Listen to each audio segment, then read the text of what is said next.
பரிசுத்த நாமம் மகிமைப்படுவதாக. இந்த நாளில் இந்த காலங்களிலே கர்த்தர் நம்மை அவற்றை பலப்படுத்தும்படியாக நமக்கு தருகிற வார்த்தை ஆதியாகமம் அதனுடைய 50வது அதிகாரம் அதனுடைய 18, 19 வசனங்கள். பின்பு அவனுடைய சகோதரரும் போய் அவனுக்கு முன்பாக தாழ விழுந்து, இதோ நாங்கள் உமக்கு அடிமைகள் என்றார்கள். யோசேப்பு அவர்களை நோக்கி, பயப்படாதிருங்கள், நான் தேவனாம். கர்த்தருடைய பரிசுத்த நாமம் மகிமைப்படுவதாக. இந்த வசனத்தை கொண்டுதான் தேவஜனங்களாகி நம்மை இன்று அவற்றை பலப்படுத்துகிறார். இந்த சம்பவம் நம்ம எல்லாருக்குமே தெரியும். யாக்கோபு மரித்த பிற்பாடு யோசேப்பு கிட்ட அவனுடைய மற்ற சகோதரர்கள் வந்து, ஒருவேளை யோசேப்பு தங்களுக்கு தீமை செய்வானோ, தங்களை பழி வாங்குவானோ என்று பயந்து அவனுக்கு முன்பாக தாழ விழுந்து, இதோ நாங்கள் உமது அடிமைகள் என்று சொல்றாங்க. இப்ப யோசேப்பு ஒரு வார்த்தை சொல்றாரு, பயப்படாதவர்கள், நான் தேவனா அப்படின்னு சொல்றாரு. இந்த சம்பவத்தை நாம் ஆவிக்குரிய அர்த்தமாய் தியானித்தோமேயானால் தேவன் ஒரு பிரதானமான காரியத்தை தேவ பிள்ளைகளாக நமக்கு கற்றுத்தருகிறார். இப்ப இதுல இருந்து என்ன தெரியுது? தேவனுக்கு நாம் பயப்பட வேண்டும். எனக்கே பயப்படுறீங்க, நான் என்ன தேவனா அப்படின்னு சொல்லி யோசித்து கேட்கிறாரு. அது எதை உணர்த்துகிறது? ஒரு மனுஷன் பயந்தானே ஆனால் அவன் தேவனுக்கு மட்டும்தான் பயப்பட வேண்டும், வேற எந்த காரியத்துக்கும் பயப்படக்கூடாது. ஏன்னா வேதம் பயப்படுகிறவர்கள் நரகத்திலே தள்ளப்படுவார்கள் என்று சொல்லுகிறது. அதே வேதம் தான் கர்த்தருக்கு பயப்படுதலே ஞானத்தின் ஆரம்பம் என்று சொல்லுகிறது. இதுல என்ன தெரியுது?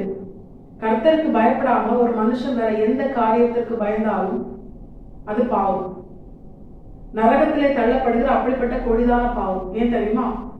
ஆதாம் ஏவாள் கீழ்ப்படியாமை என்கிற பாவத்தை செய்த போது முதலாவது அவர்களுக்குள் வந்தது பயம்தான்.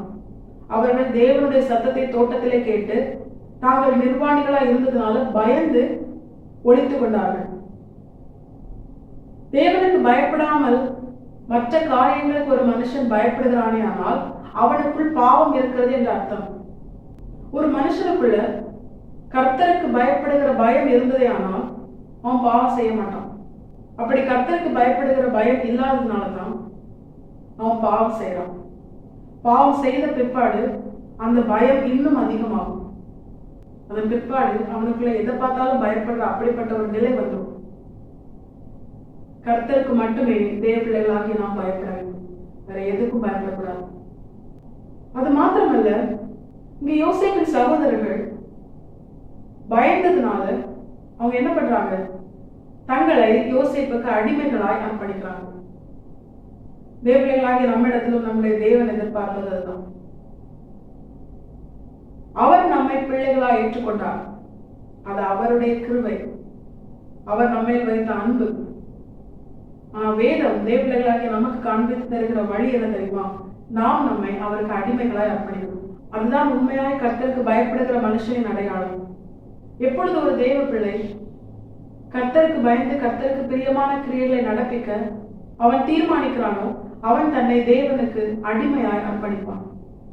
அடிமையானவனுக்கு தான் தன்னுடைய எஜமான் என்ன சொன்னாலும் அதை மாத்திரமே செய்ய வேண்டும் என்கிற ஒரு இருதயம் இருக்கும்.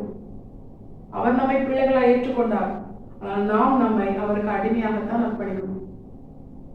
ஸ்திரீகளுக்குள் பாக்கியவதியாய் ஆண்டவராக இயேசு கிறிஸ்துவை இந்த உலகத்திற்கு வெளிப்படுத்தும்படியாய் எல்லா நாமத்திற்கும் மேலான இயேசு என்கிற நாமத்தை முதலாவது பரலோகம் மரியாளுக்கு தான் அறிவித்தது. ஸ்திரீகளுக்குள் பாக்கியவதி என்று வாழ்த்தப்பட்டாள்.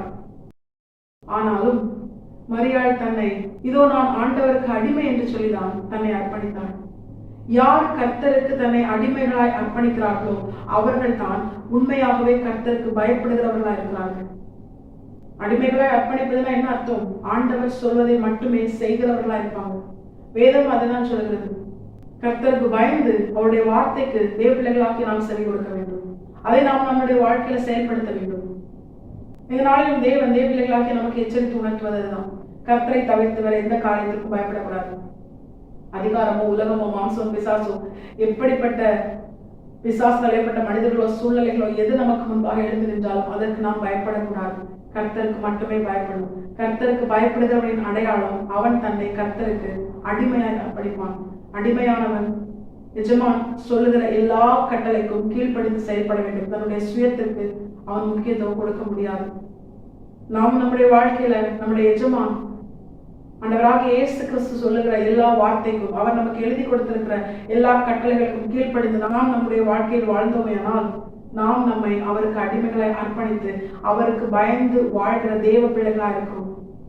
அப்படி வாழ்ந்து அவருடைய பலத்தால் உலகத்தை ஜெயிக்கிற தேவ பிள்ளைகளை அவர் தம்மோடு கூட அழைத்து சென்று தம்முடைய வலது பாரசத்திலே வீற்றிருக்க வைத்து நித்தியமாய் அவரோடு கூட நாமும் ஆளுகை செய்யும்படியா தேவன் நம்மை ஆசீர்வதித்து நம்மிட நம்முடைய தேவன் மகிமைப்படுவது அதிக நிச்சயம். தேவர்களாகி நாம் இதை உணர்ந்தவர்களாய் இந்த வசனத்துக்கு கீழ்ப்படிந்து வாழ நாம் நம்மை கர்த்தரை பார்த்து அர்ப்பணிப்போம். கர்த்தர் இந்த வசனத்தை கேட்டு நம் அனைவரையும் ஆசீர்வதித்து வழிநடத்துவாராக. கர்த்தரை பரிசுத்த நாம் மட்டுமே மகிமைப்படுவதாக. மாரநாதா இயேசு வருகிறார். ஆயத்தமாவும் பல ஆயத்தப்படுத்துவோம். ஆமென். எம்பலன் ஒன்றுமில்லை என்று நான் அறிவேன், அவர் பலனின்றும் குறையவில்லை.